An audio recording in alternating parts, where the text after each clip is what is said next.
Hey, what's going on, guys? Ray Shapley, Where to Live in Austin. And in this video, I want to do a quick rundown or breakdown of Travisso. So we get a lot of requests on Travisso, and it's really a neighborhood that we need to talk about. So let's get into it. Okay, so if you're not familiar with Travisso, it is west of Leander, the north-northwest direction of Austin. It's going to be ideal in terms of neighborhoods for people who are going to work in the Domain area, in Cedar Park, in North Austin, just in general. If you're working in Central or South Austin, this probably is not the area of town for you. But I think one of the main draws to this area is it's a very good school district. It's Leander ISD, and I'll get into kind of the details on that in a little bit. It's also got a lot of natural beauty. This neighborhood in particular is true Texas Hill Country. Just gorgeous views. If you're looking for a house with views that, you know, kind of looks over a canyon or something like that, this is a really good neighborhood to be looking at. Now, in total, it's going to be 2,100 acres. It's a master plan community. It's in Leander.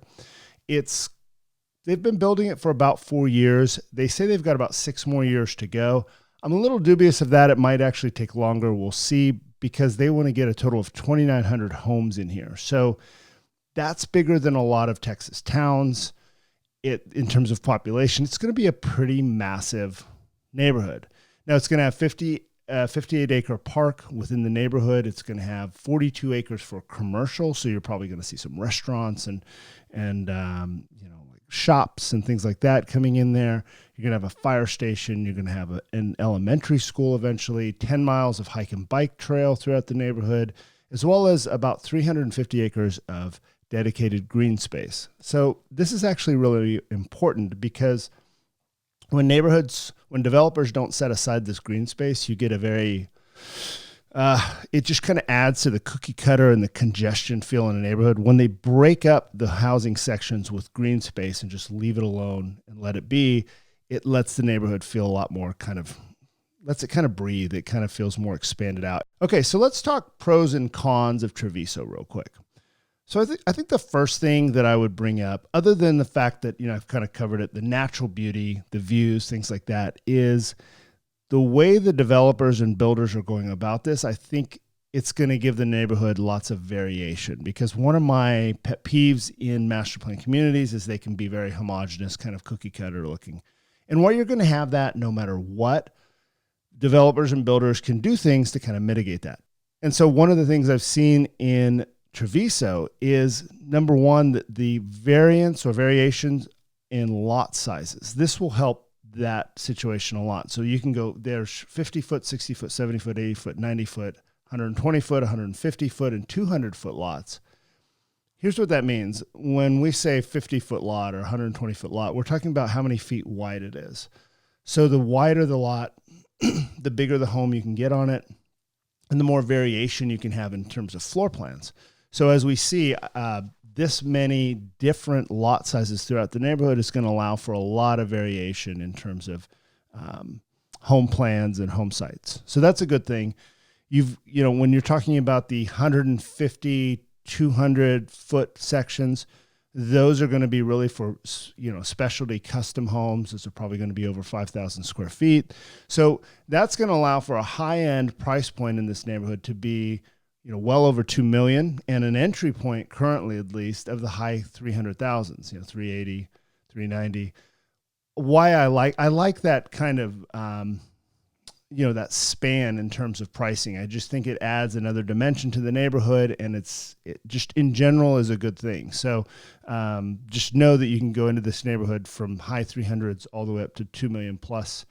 And this is kind of cool. So the other thing to do with the floor plans and the variation is you've got 4 different builders in there.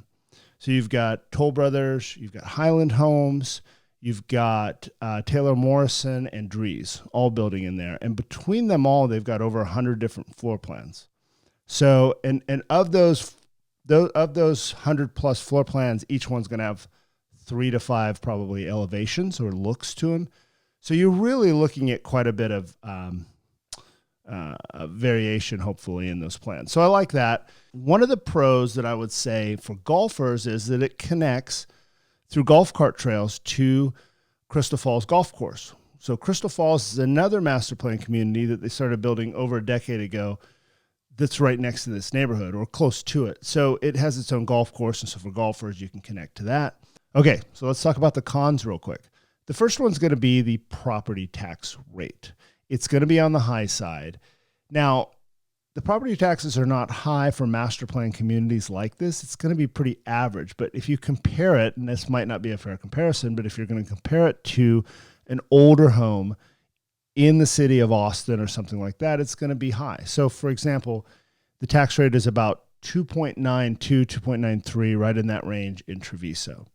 Meaning if you're new to Texas, it means that whatever the county thinks your home is worth that year, you're going to pay in your payments, not at once, but in your payments, 2.93% of that. And if you look at, like, for instance, Austin proper, the property taxes are closer between 2.3 and 2.4, depending on where you are. So you can see that it's definitely an increase over that. But if you're comparing to other master plan communities like this, it's really not that high.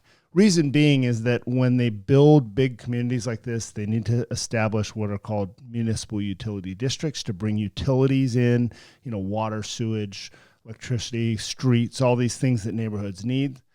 And someone's got to pay for that. And they don't want to put it in the price of the home. So what they do is they raise taxes a bit. And in theory, it goes away, but I wouldn't hold my breath. But they raise taxes a bit to pay off those bonds so they can get all of that done. There's a video I did on it if you're really interested, but it's not the most fascinating of subjects. So just know property taxes are a little bit higher, and but that is typical for master plan communities like this. The next thing, and this is kind of a small thing, is the HOA fees. So they charge $840 a year, which breaks down to about $70 a month, I believe. It's a little on the high side for me if you couple that with the fact that you're already paying a little bit higher property taxes. A big neighborhood like this, I feel like it should be between $40 and $50 a month. Am I splitting hairs? Probably, but I wanted to get that out there. Understand this, if you haven't lived in a master plan community, this neighborhood currently has like a clubhouse, a pool. It's probably going to have 2 pools or maybe more by the time it's done. It's got an event coordinator, someone who's planning different things for the neighborhood. And while sometimes that can be a little astroturfy, if you're in that community, it's fun. They're arranging different, nights out in the community and movie night and movie in the park and all this stuff. And, when you live there, you don't really think about it, and you go to it and you meet neighbors and you have a good time. So there are some benefits, but again, I think that it's slightly on the high side. Travisso, one of the things unique about it is the fencing. It uses, per HOA guideline, throughout the neighborhood, it's going to be wrought iron fencing. So wrought iron fencing does have a higher end look, but you lose privacy. So if you're a lot that backs to a canyon or a green belt, no problems there. But for the rest of the neighborhood, if you're backing to other folks, your backyard is completely exposed. So you do lose privacy. Now, with that, understand that there is a reason for this. Number one, I think that they wanted to keep more of kind of a natural look. But number two, it's going to age pretty well because of this. So wood fences don't age well. And builders typically put very cheap fences in neighborhoods simply because buyers aren't going to pay them for really good quality fences. They all look the same. But as wood fences go, builder fences tend to fall down. They look real ratty over time. And it can really kind of detract from the neighborhood. In a neighborhood like Travisso, I think that they want to kind of keep a higher end appearance to the neighborhood. And it's going to age really well. Now, the only thing I would be a little maybe concerned about is just how well are people going to manage their backyards? In theory, you would think, well, if people can see into my backyard, I'm going to keep it spotless. I just would want to see how that plays out. I think it should be fine, but there's probably going to be some. I would also check into this, actually, now that I think about it. The HOA may have some kind of regulations in terms of, what can be going on in your backyard, because everyone's going to be able to see it. So just, maybe look into that. But all right, moving on from the pros and cons, let's talk about schools and location. Leander ISD, very good school district. It's going to feed into 3 different schools, obviously. It's going to be C.C. Mason Elementary, Running Brushy Middle, and Leander High School. Now, one of the tricky things is that when you look at Leander ISD, as school districts go, it's going to rank really well. It's one of the top school districts around. I'd say in the top 5 for sure. Now, the thing is not all the schools in that school district are going to be great. In fact, in Leander in particular, a handful of really good schools drive up the scores for the rest of the school district. And this is what we're running into here. So C.C. Mason, the elementary school for Travisso, the current elementary, because remember they're building in the neighborhood, but the current elementary is average at best. I'll put it as, it's an average school. It's not good. It's not bad. It's just average. The middle school, though, running Brushy, I would say is a good school. Not great, but I would list it as good. And then Leander High School, we're back to average, quite honestly. But with all that being said, it is important to understand that, just the way of the world, the way this works is these school scores will improve, because as money comes into a particular school, parents with more money, these new communities bring higher incomes, and the school scores just get better. I just see it over and over. That's what's going to happen here. But it's important to know the snapshot currently, and that's average on the elementary, good on the middle, average on the high school. All right, so let's talk about location a little bit. To those schools, the elementary and middle school are both 10 minutes away, and the high school is about 13, 14 minutes away. Costco is going to be about 15 minutes away on average, and HEB more like 18 minutes. HEB is our big grocery store chain here. So not bad access to those. I think the real important thing for a lot of people are going to be the schools and then maybe Costco as well.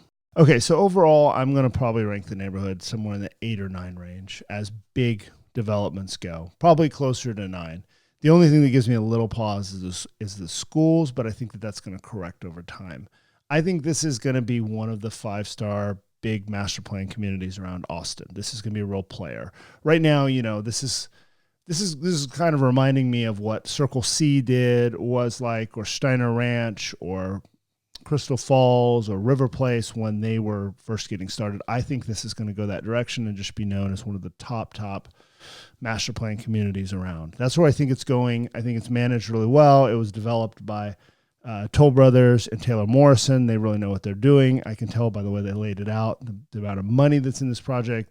All right, guys, so those are my thoughts on Travisso. Let me know what you think below in the comments. If you guys have questions on Travisso, I'm out there quite a bit, so feel free to shoot me an email, give me a call, and I will try to answer them for you. Thanks. See you on the next one.